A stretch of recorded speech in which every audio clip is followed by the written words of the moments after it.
अच्छा, soil forming processes मतलब जिन processes द्वारा मिट्टी का निर्माण होता है, मतलब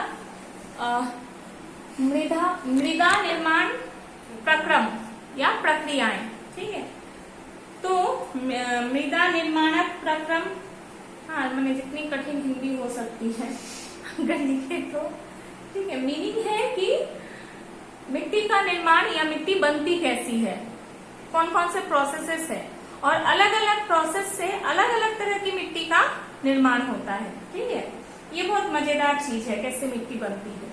पहला है सॉइल एनरिचमेंट, जिसको हिंदी में मृदा समृद्धि, ठीक, मृदा समृद्धि कहते हैं। तो मृदा समृद्धि में क्या होता है, सॉइल एनरिचमेंट, इससे ही पता चल रहा है, नाम से क्या हो रहा है, एनरिच हो रहा है। तो मिट्टी एनरिच कैसे होती है, जब मिट्टी में खनिज पदार्थ बढ़ते हैं। ठीक है, मिट्टी में जब खनिज पदार्थ बढ़ते हैं तो मिट्टी एनरिच होती है। और मिट्टी में खनिज पदार्थ कैसे बढ़ सकते हैं, कोई भी फैक्टर से, जैसे मिट्टी के जो, मान लो कि पेड़ पौधे के जो पत्ते हैं वो गिर रहे हैं। ठीक है, वो तुम लोग देखती हो कि पेड़ पौधे के पत्ते जब पेड़ों के जड़ के पास जमा होते हैं, धीरे धीरे वहां पे वो ब्लैक कलर का हो जाता है और कुछ दिन के बाद तुमको वो पत्ता दिखाई नहीं देता है, वो धीरे धीरे मिट्टी में मिल जाता है। हम लोग को भी देखोगी मम्मी उम्मी लोग क्या करती है, सब्जी का छिलका विलका अगर जगह है तो गार्डन में डाल देती है मिट्टी में, वो धीरे धीरे सड़ जाता है और क्या होता है, मिट्टी में वो मिल जाता है। ठीक है, तो इस तरह से भी मिट्टी में खनिज की मात्रा वृद्धि होती है। हम लोग भी खाद डालते हैं। ठीक है, और नदियां भी जब बाढ़ आती है, या नदियां भी अपने साथ क्या होता है, खनिज बहा के लाते हैं।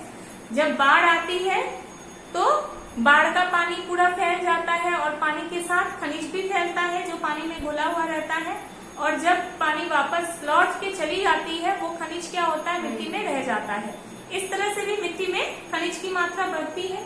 तो ये सारे प्रोसेसेस इसमें आता है मृदा समृद्धि में। या कोई जीव जंतु मर जाता है और वो मिट्टी में दब जाता है तो उसका भी जो खनिज है उसके बॉडी का वो भी मिट्टी में मिक्सअप हो जाता है। तो जो भी प्रोसेसेस हैं ये सारे सॉइल एनरिचमेंट में आता है। नेक्स्ट है डिक्रीज इन सॉइल न्यूट्रिएंट। ये जस्ट पहले वाले का उल्टा है। पहला वाला में क्या होता है, मृदा समृद्धि, और इसमें क्या हो रहा है, मृदा से खनिजों का ह्रास। हाँ, कैसे ह्रास हो सकता है, अब जैसे मान लो कि ये हो रहा है, वो भारी वर्षा हो रही है और मिट्टी पे कहीं पर पेड़ पौधे घास फास वगैरह है नहीं और पानी बहता हुआ चला जा रहा है। तो बहता हुआ पानी मिट्टी को भी अपने साथ बहते हुए लेके चली जाएगी और मिट्टी के साथ मिट्टी में जो खनिज घुले हुए हैं वो भी बहते हुए चले जाएंगे। ठीक है, फिर हो सकता है क्या, जैसे बारिश हो रही है, तेज बारिश नहीं, धीरे धीरे बारिश हो रही है, हाँ, और पानी धीरे धीरे रिस रिस के नीचे जा रहा है और मिट्टी के जो खनिज है, जो भी खनिज है मिट्टी के साथ अपर लेयर्स में है, ठीक है, वो पानी के साथ घुल घुल के नीचे की ओर जा रहे हैं। तो इससे भी क्या हो रहा है, खनिज अपर लेयर से नीचे की ओर, माने ऊपर से नीचे के तहों में चली जा रही है। अब पेड़ पौधे तो ऊपरी तहों में ही होता है ना, कभी कभी जड़ तो एकदम नीचे तक नहीं पहुंच पाता है। तो इसमें भी क्या हो रहा है, न्यूट्रिएंट्स का ह्रास हो रहा है, कमी हो रही है। तो ये सारे प्रोसेस, अच्छा, इवेपोराइजेशन अगर होता है, वाष्पीकरण, पानी तो भाप बन के उड़ गया लेकिन जो खनिज है वो रह जाता है। तो खनिज का अधिक जमाव भी क्या करता है, मिट्टी को खराब बना देता है। ठीक है, माने उसकी फर्टिलिटी को डिक्रीज कर देता है। ठीक है, तो ये भी आ जाएगा तुम्हारा डिक्रीज इन सॉइल न्यूट्रिएंट्स या लॉस ऑफ न्यूट्रिएंट्स। थर्ड जो प्रोसेस है that is transfer of soil materials और सॉइल न्यूट्रिएंट्स। ठीक है, इसमें ट्रांसफर होता है सॉइल न्यूट्रिएंट्स का। इसमें देखो मैंने 6 लिखा है ना, हाँ 6 लिखा है। पहला है एल्यूवेशन, जिसको लीचिंग कहते हैं। दूसरा है इल्यूवेशन। तीसरा है कैपिलरी एक्शन। फिर लिखा है पोर्ट्जोलाइजेशन, सैलिनाइजेशन, कैल्सिफिकेशन, लेटेराइजेशन। ठीक है, these are all soil forming processes. पहला हम लोग डिस्कस कर करते हैं A, eluviation. Eluviation is nothing but leaching. तुम लोग पहले पढ़े हो कि जहां पर बारिश तेज होती है वहां पर क्या होता है कि जो सॉइल न्यूट्रिएंट्स होते हैं, मिट्टी में जो खनिज होता है वो पानी के साथ घुल के नीचे के लेयर्स में नीचे की तरफ चली जाती है। ठीक है, इस प्रोसेस को हम लोग कहते हैं लीचिंग। और ये प्रोसेस इक्वेटोरियल एरियाज में बहुत डिस्टिंक्ट है, बहुत अच्छी तरह से देखने को मिलता है। ठीक है, और इसमें क्या होता है, जो खनिज पानी में घुल नहीं सकता है, जो घुल गया वो तो पानी के साथ नीचे चला गया, और जो नहीं घुल पाया वो क्या हुआ, वो तुम्हारा नोड्यूल्स के रूप में या छोटे छोटे कंकड़ के रूप में ऊपर रह जाते हैं।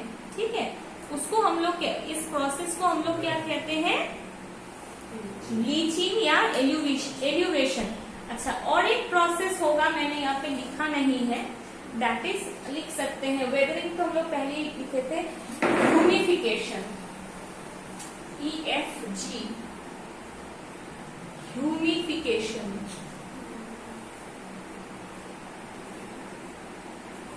ह्यूमिफिकेशन की एक प्रोसेस है मिट्टी के निर्माण में।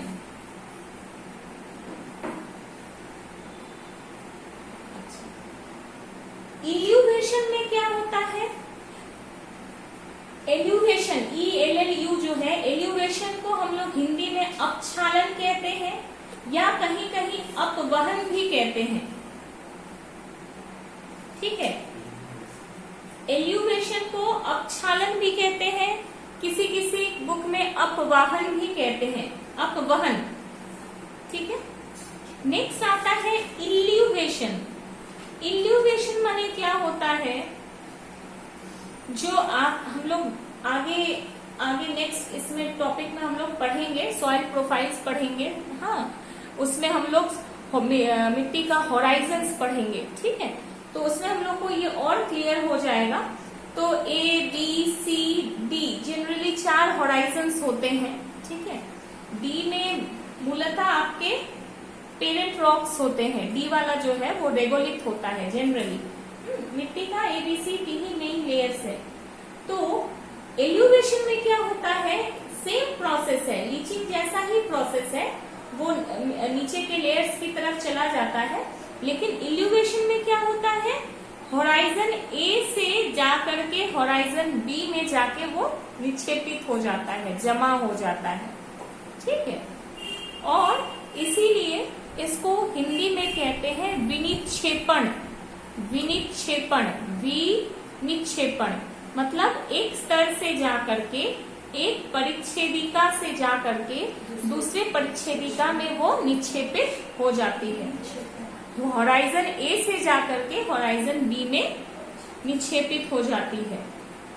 अच्छा, तीसरा है कैपिलरी एक्शन। ये बहुत मजेदार प्रोसेस है, आप लोग पहले भी इसको पढ़ चुके हो, बार बार समझाई हूँ। ये ग्रेविटेशनल पुल के विपरीत दिशा में जाती है।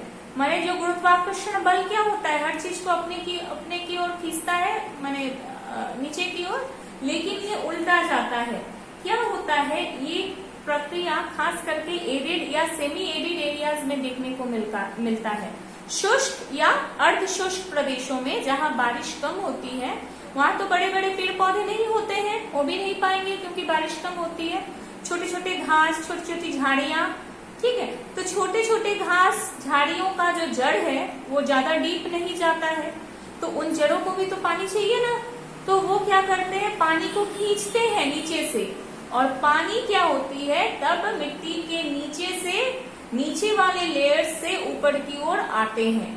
तो ये जो प्रक्रिया है, ठीक है, कि भूमिगत जल जब अपने साथ घुले हुए पदार्थों को लेकर ऊपर की ओर स्थानांतरित होती है, तो उसको हम लोग क्या कहते हैं, कैपिलरी एक्शन कहते हैं। The process of moving of ground water along with the soluble minerals in it is known as capillary action.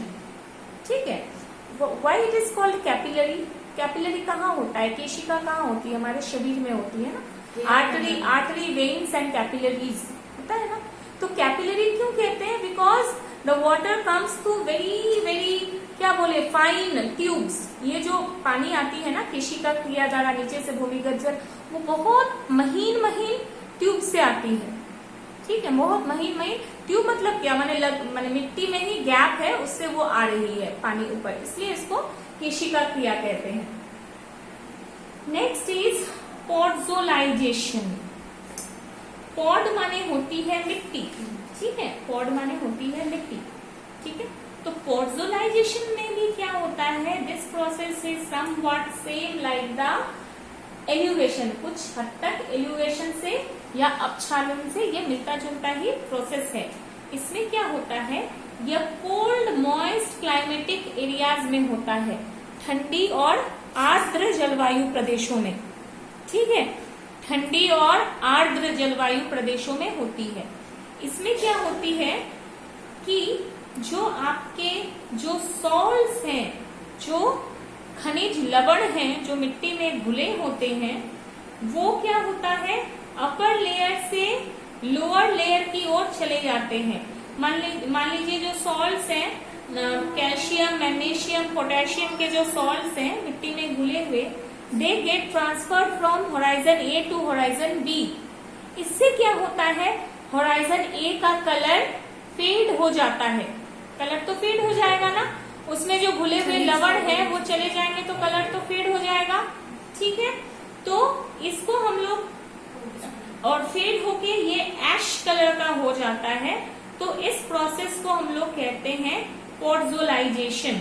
Pod माने सॉइल, ठीक है, और जोल माने SOL, ठीक है, पॉड माने हो गया मिट्टी, सॉइल, एंड जोल ZOL या SOL माने होता है पेल ऐश कलर, हल्का, मतलब पेल मतलब फीका पड़ जाना, फीका छाई रंग को, ऐश कलर को हम लोग जोल कहते हैं। तो पॉडजोलाइजेशन मतलब मिट्टी किस रंग की होगी, छाई रंग की होगी, हल्के छाई रंग की मिट्टी हो जाएगी, ठीक है।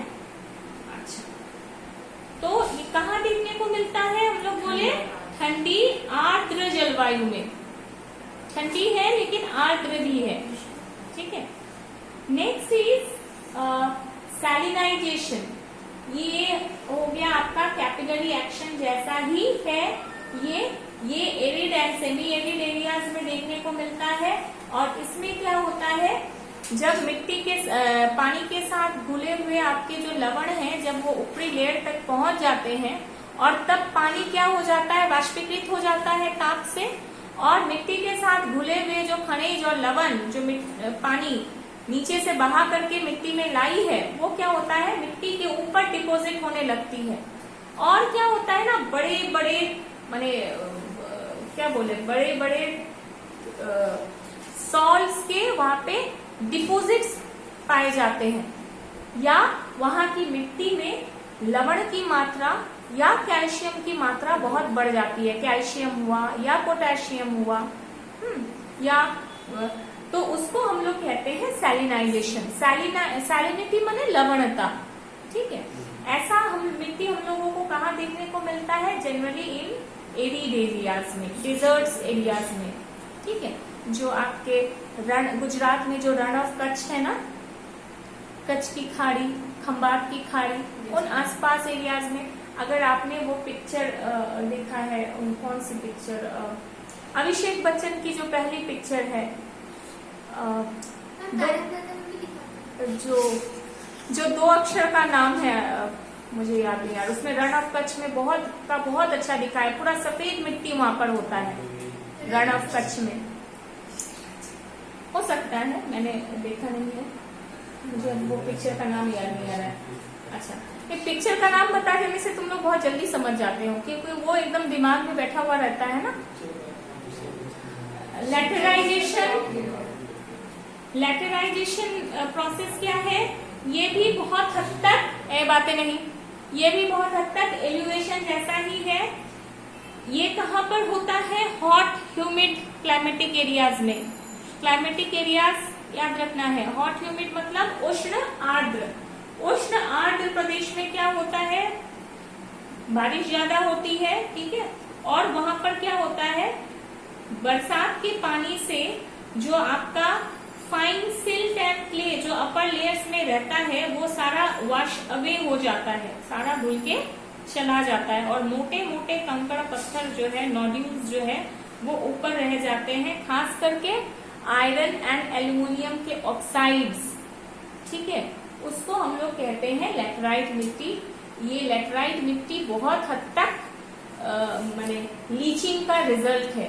एलिवेशन से के कारण ही लैटराइट मिट्टी का निर्माण होता है। तो मोर और लेस एलिवेशन एंड लैटराइजेशन मोर और लेस सेम प्रोसेस है, ठीक है। अच्छा, ये हो गया humification. What is humification? Humus जानती हो, एक एसिड है, माने ह्यूमस से ह्यूमिक एसिड बनता है। ह्यूमस क्या होता है? जो dead and decaying parts of plants, vegetative parts, जो पेड़ पौधों के जो पत्ते उनके जड़ के पास गिरते हैं पेड़ पौधे से, वो क्या होते हैं, धीरे धीरे वो माने मिट्टी में मिक्सअप हो जाते हैं, ठीक है, उनका डिके हो जाता है, क्षय हो जाता है, और वो काले रंग के हो जाते हैं, मिट्टी में मिक्स हो जाते हैं, उसको ह्यूमस कहते हैं। और धीरे धीरे वो क्या होता है, मिट्टी में चेंज हो जाता है। तो ये जो प्रोसेस है पेड़ पौधों के सड़े गले पत्तों का मिट्टी में चेंज होना, इस प्रोसेस को ह्यूमिफिकेशन कहते हैं। The process of changing of dead and decaying parts of plants into soil is called humification, ठीक है। और ये जो सॉइल बनती है, this soil is rich in acid. क्यों? क्योंकि इसमें क्या ह्यूमस बन रहा है और उसमें बरसात का पानी गिरता है, तो वो ह्यूमिक एसिड बनाता है। तो पेड़ के जड़ों के पास की जो मिट्टी होती है वो उसमें एसिडिटी ज्यादा होती है, ह्यूमिक एसिड होता है, ठीक है। तो ये आपका हो गया सॉइल फॉर्मिंग प्रोसेसेस, यानी किन किन प्रक्रमों द्वारा मिट्टी का निर्माण होता है, ठीक है।